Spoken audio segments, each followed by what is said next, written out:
Marami tayong mga side business and main. Oo.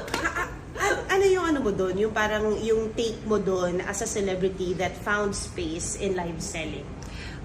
Actually, just grateful and blessed na kasi may mga iba dyan na nagsasabi na wala na kasing project, laos na, kaya nagla-live selling. But you can't say that. As you said, fully booked tayo, guys. Si Marian Rivera kaka-live selling nga lang. Exactly, di ba? Parang lahat, kasi parang talagang nasa online na rin naman na talaga yung mga halos lahat ng mga nabibili, di ba? Available online. And ako, I enjoy it a lot kasi di ba, I used to host. So, so parang for me, nailalabas ko yung kahit paano yung paggaganon ko sa live selling. So, I really enjoy it. And I'm just grateful na at least dumadami din yung platforms kung saan po pwedeng maraming pagkakakitaan ng mga tao. How fulfilling is it? Ano yung pinakamalaking sales mo in a day?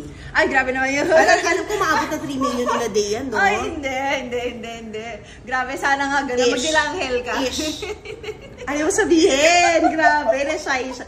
Naku, pa-humble, Hindi talaga, walang gano'n. Oo, wala ka. Alam ko ibig sabihin nun. Pero financially fulfilling.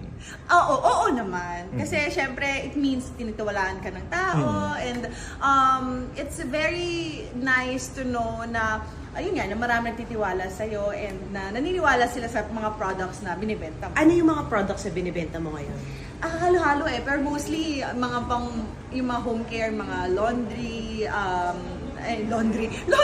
yung mga detergent, ganyan, tapos mga skincare, yan usually yung mga natatapat. Alam mo ba, ang dami ko nga kilala na kagaya mo ng mga celebrity entrepreneurs na gustong pasukin yung live selling. Di ba, baliktad na ngayon. Kung dati naghahanap daw sila ng project, ngayon hindi, naghahanap sila project ng live selling, nakunin sila. Yeah, kasi it's really, I wouldn't say easy, pero kumbaga kasi syempre magti-taping ka isang buong araw, tapos yung mga sa live 3 hours lang, kaya may mga artista din ako kilala na mas gusto na nilang nagla-live, di ba? And buti tinanggap mo to. What made you say yes to this? Actually, itong movie na to, matagal na itong inilapit sa akin.